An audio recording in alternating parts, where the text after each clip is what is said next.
Hello everybody, welcome back for another video. Hope you're all doing well and that you're all having a great day. This is a question or a comment from a viewer.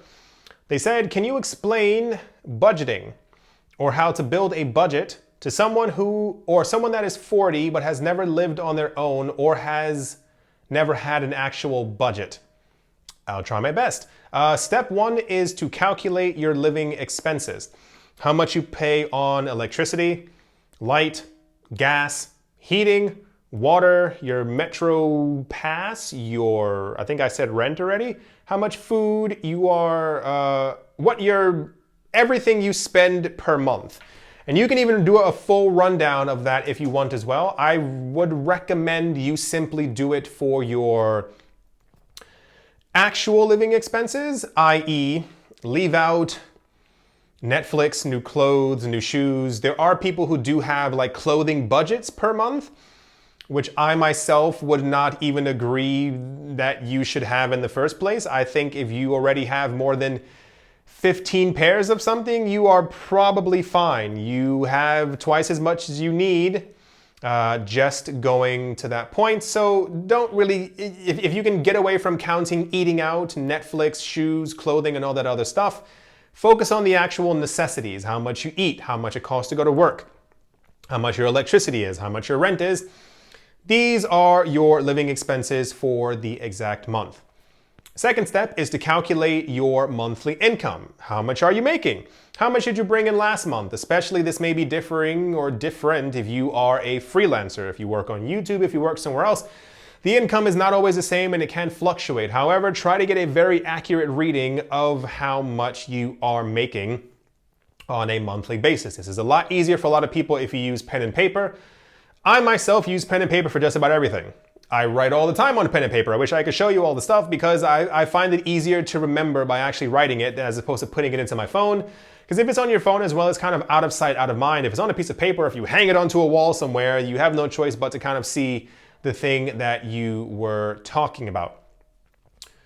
You should be, not even aiming to, you should be spending less every month than you actually earn. I know this sounds easy or almost ridiculous. There's a TV show, I think it's actually old right now, but I keep getting recommended it on YouTube. It's called Till Debt Do Us Part, and it is quite fascinating because a lot of people don't actually realize that they should be spending less than they're actually making. A lot of people assume I make $3,000 per month, I can spend $3,000 per month, if not a little bit more, if not a lot more, because I have a credit card, because I have a credit so-and-so, because I whatever. Because a lot of people also don't understand what debt is.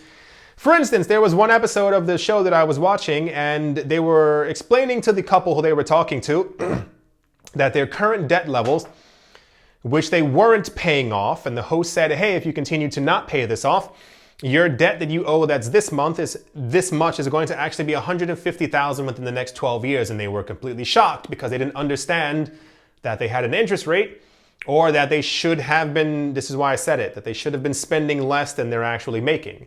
Your goal should be, especially if you are investing or trying to invest or eventually want to become an investor or have extra money to be able to put away, is to go well below your means.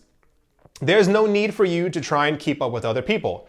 Your friends may have a new car, they may have a new house, they may have a new so-and-so, they may have a new boat, they may have a new whatever. A lot of the times your friends are also in debt. And most of the time, if you look at it on paper, they're actually completely broke.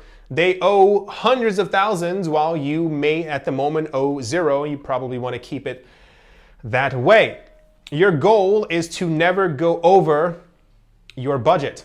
It is for instance, my budget, that is including, I own my property. I'm lucky enough to be one of these people.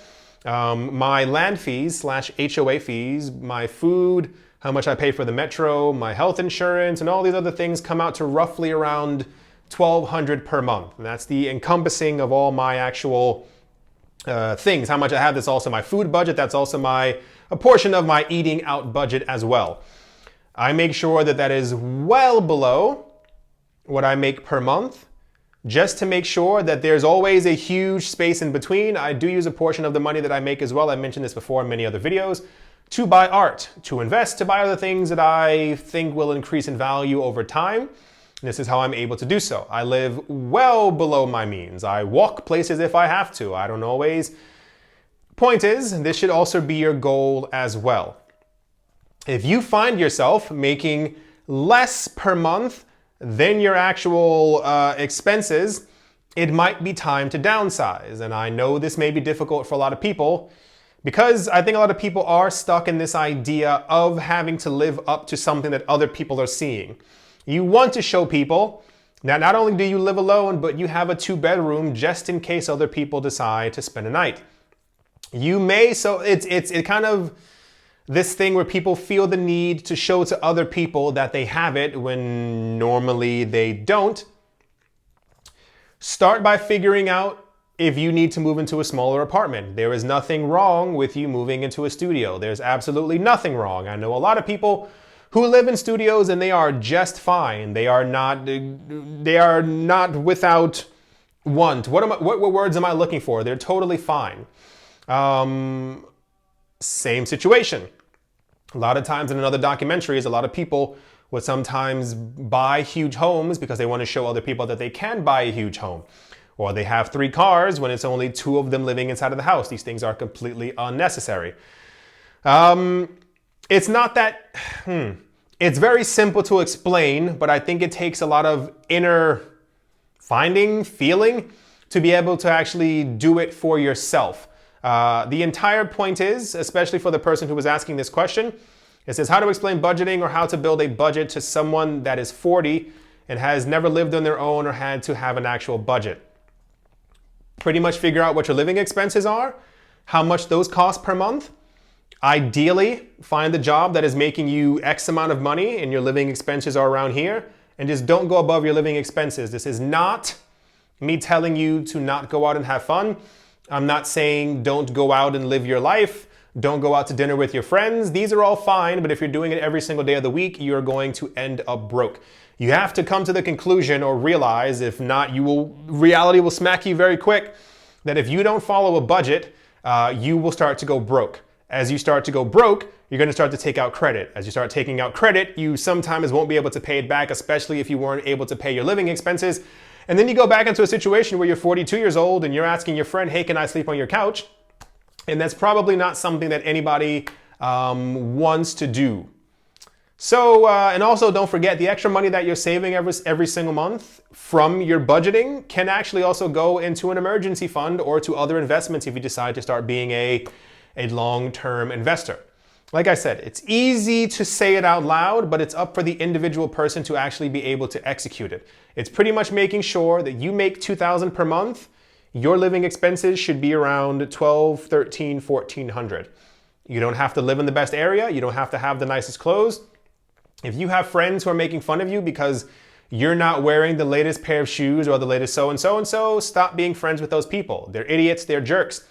If people are judging you because you don't live in the very center of the city and you don't have a doorman, which I've also heard before when I was younger, I'll never forget somebody was like, what do you mean you don't have a doorman? And I'm like, are they supposed to have a doorman? You're totally fine. Just make sure that you live within your own means so that within the next 20 years, you don't owe anybody, you have tons of money saved up, and you are debt free. I hope I answered your question, comment, statement. If you happen to have any other questions, anyone out there, please ask me in the comment section below. I'm always here to answer the questions. I love answering questions. I think it is a very cool part of the channel to be able to connect with all of you, and also to be able to, if you have any questions about things that you're just wondering about, ask away. I will try my best to set you on the right path as much as I possibly can. I do hope that you all enjoyed. Hope that you all are having a great day, a great morning, a great afternoon, a great evening, wherever you are, wherever you might be. I do hope that it is absolutely fantastic. Thank you all once again for watching and or listening, and I will most certainly be talking to you all soon. See you.